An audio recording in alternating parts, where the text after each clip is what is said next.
दोस्तों नमस्कार, मेरा नाम मनीष शर्मा है और मैं मोटिवेशनल ट्रेनर के रूप में काम करता हूं। आजकल YouTube के माध्यम से भी मैं अपने विचार व्यक्त करता हूं और आज एक छोटी सी मोटिवेशनल स्टोरी के माध्यम से आप लोगों को एक अच्छा मैसेज देना चाहता हूं, तो ध्यान से सुनिएगा। बहुत ही ज़बरदस्त और शानदार स्टोरी है। आप सब जानते होंगे कि हमारे देश में सियाचिन और लद्दाख जैसे ऐसे कुछ एरियाज हैं सेना के, जहाँ पर हमारी सेना के लोग 3-3 महीने 6-6 महीने तक ऊपर बर्फीले इलाकों में रहते हैं। तो ऐसी ही एक घटना है दोस्तों। एक बार सेना की एक टुकड़ी जिसमें 15 लोग थे, एक ऑफिसर थे, कमांडिंग ऑफिसर, और बाकी के 14 लोग जो थे उनके जूनियर थे। तो वो सब लोग बर्फीले पहाड़ की तरफ ऊपर की तरफ आगे बढ़ रहे थे और बहुत कठिन रास्ता था। आगे चलते वक्त अचानक से कुछ लोगों के मन में आया कि क्यों ना यहाँ पर घर की चाय मिल जाती तो बड़ा मजा आता। अब आप सोचिए, बर्फीले पहाड़ों पर चल रहे हैं, ऊपर की तरफ पोस्टिंग हुई है, 3 महीने वहाँ रहना है, और ऐसे समय में किसी के मन में ख्याल आए कि अगर एक कप चाय मिल जाती तो बड़ा मजा आता। उनके कमांडर को जब पता चला कि हमारी टीम की इच्छा है कि एक कप चाय मिल जाती तो बड़ा मजा आता, तो उन्होंने भी उनसे कहा, यार मांगा तो भी क्या मांगा, बर्फीले पहाड़ों में एक कप चाय, आओ, इज दिस पॉसिबल। तो उन्होंने सच्चे दिल से चाय को याद किया और वो चलते गए। बहुत आगे जाने के बाद जब वो काफी थक गए थे तो अचानक से उन्होंने देखा कि उनकी एक छोटी सी दुकान जैसी झोपड़ी नजर आई, बट वो क्लोज थी, बंद थी। उन्होंने नजदीक जाके देखा तो उन्हें आइडिया लगा कि हाँ, ये किसी समय में दुकान रही होगी, बट अभी तो ताला लगा है।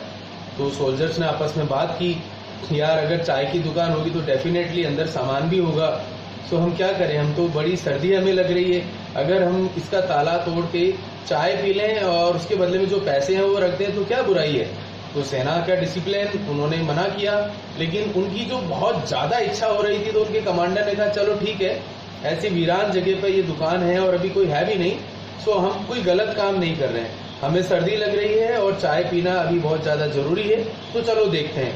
तो उन्होंने आदेश दिया कि आप इसका ताला तोड़िए और चाय बनाते हैं। जब दुकान खोली तो देखा वास्तव में वो चाय की दुकान थी, वहाँ बिस्कुट थे, नमकीन थी और चाय बनाने के लिए सामान भी रखा हुआ था।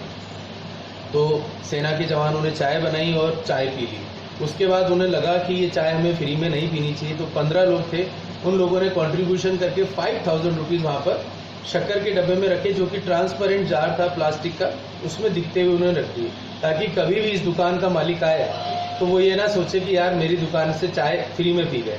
उन्होंने कहा चलो रख देते हैं।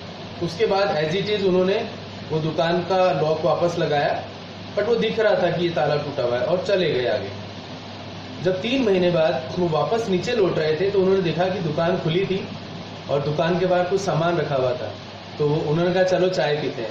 तो जब दुकान पे गए तो बाबा ने देखा ऐसी वीरान जगह पे एक एक कस्टमर बड़ी मुश्किल से आता है, अचानक से 15 सोल्जर आए हैं, तो बड़े खुश हुए और उन्होंने ऊपर वाले को धन्यवाद दिया और उन सोल्जर्स के लिए बड़ी प्यार से चाय बनाई। चाय बनाते बनाते सोल्जर्स ने उनसे पूछा, बाबा आपने इस बर्फीली पहाड़ी पर ये दुकान लगा रखी है, तो आपका गुजारा कैसे चलता है, कैसे लोग यहाँ आते हैं, क्या आपका काम चल जाता है?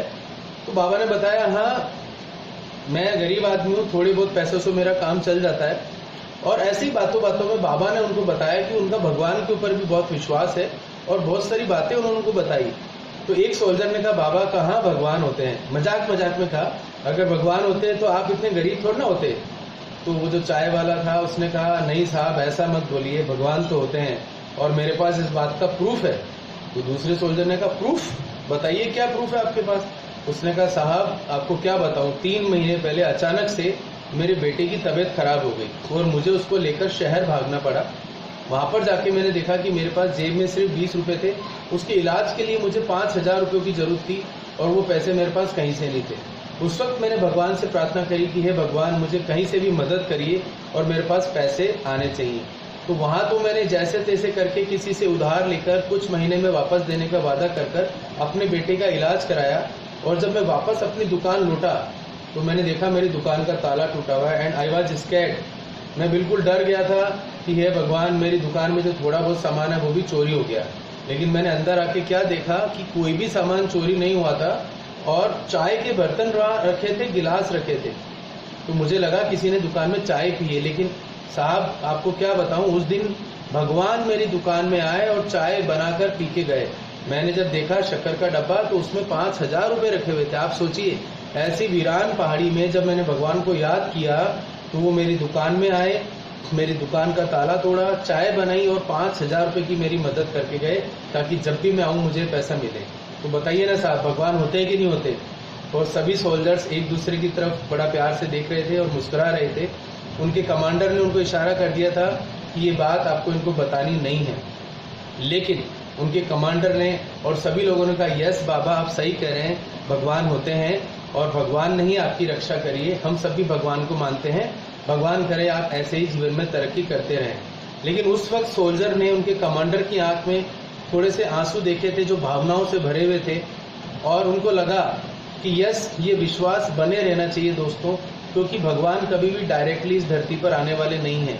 किसी न किसी रूप में हम भगवान के मैसेंजर बनकर एक दूसरे की मदद कर सकते हैं। आज इस कोविड के टाइम पे सब लोग जहाँ इतने परेशान हैं, दुखी हैं, टेंशन में हैं, कहीं किसी को कुछ ना हो जाए, तो क्यों ना हम लोग एक मिशन लें कि ज़्यादा से ज़्यादा लोगों को मोटिवेट करें और भगवान के दूत बनकर ज़्यादा से ज़्यादा लोगों तक इस बात को पहुँचाएं कि भगवान कहीं ना कहीं किसी न किसी रूप में आपकी मदद कर रहा है और कर रहा होगा। आपको भगवान में विश्वास बनाए रखना चाहिए, हिम्मत नहीं हारनी चाहिए, और ये मैसेज, सकारात्मक मैसेज ज़्यादा से ज़्यादा लोगों को पहुंचाना चाहिए कि सब कुछ सही होने वाला है, हमारे परिवार में सब लोग सही हैं। किसी भी माध्यम से, चाहे आप तन से मदद कर सकें, चाहे आप मन से मदद कर सकें, चाहे आप धन से मदद कर सकें, या किसी मोटिवेशनल मैसेज के माध्यम से मदद करें, लेकिन आप लोग ये बीड़ा उठाइए। कम से कम 10-20 लोगों को तो मैं मोटिवेट करूंगा, उनके हालचाल पूछूंगा और ये देखूंगा कि वो अपना ध्यान रख रहे हैं कि नहीं रख रहे। अगर हम में से हर आदमी 10 लोगों की जिम्मेदारी ले ले कि वो मास्क लगा रहा है कि नहीं लगा रहा, वो सोशल डिस्टेंसिंग मैनेज कर रहा है कि नहीं कर रहा, गवर्नमेंट के बनाए हुए रूल्स एंड रेगुलेशन को फॉलो कर रहा है कि नहीं कर रहा, वैक्सीनेशन टाइम से लगाया कि नहीं लगाया, काढ़ा पिया कि नहीं पिया, अपने घर में कुछ एंटीबायोटिक रखी कि नहीं रखी, टाइम से डॉक्टर को दिखाया कि नहीं दिखाया, अभी कोविड हुआ है तो क्वारंटाइन हुआ कि नहीं हुआ, इन सब चीज़ों का ध्यान अगर हम एक आदमी 10 का डिसीजन ले ले तो हो सकता है दोस्तों बहुत ही जल्दी कुछ महीनों में हमारा देश कोविड से फ्री हो सकता है। और यहाँ पर हम सब लोगों की ये रेस्पॉन्सिबिलिटी है कि ज़्यादा से ज़्यादा लोगों का मनोबल बनाए रखें, क्योंकि ऐसे समय में जब लोग मनोबल खो रहे हैं, दुखी हो रहे हैं, टेंशन में, डिप्रेशन में जा रहे हैं, अपनी इम्यूनिटी को कमज़ोर कर रहे हैं, तो ऐसे समय में आप और हम सब मिलकर, दोस्तों आपको इस भारत देश की कसम, हम भारत देश के नागरिक हैं और हम सब मिलकर जीतेंगे, निकल जाएगा कोरोना का दम, हम सब मिलकर जीतेंगे, निकल जाएगा कोरोना का दम। तो आइए वादा करिए मेरे साथ कि ज़्यादा से ज़्यादा लोगों को मोटिवेट करने की हम जिम्मेदारी लें। एक आदमी अगर इंडिया में 10 लोगों को मोटिवेट करेगा तो बहुत ही जल्दी ये मल्टीप्लाई होगा, वो 10 आदमी फिर 10 को मोटिवेट करेंगे और बहुत ही जल्दी पूरा इंडिया एक सशक्त भारत बनकर सामने आएगा और ज़्यादा से ज़्यादा लोग जल्दी से जल्दी कोरोना से मुक्त होंगे। थैंक यू वेरी मच दोस्तों, आपने अपना थोड़ा समय निकालकर इस वीडियो को देखा। जय हिंद, जय भारत, भगवान आपको खुश रखे, आबाद रखे। Thank you very much.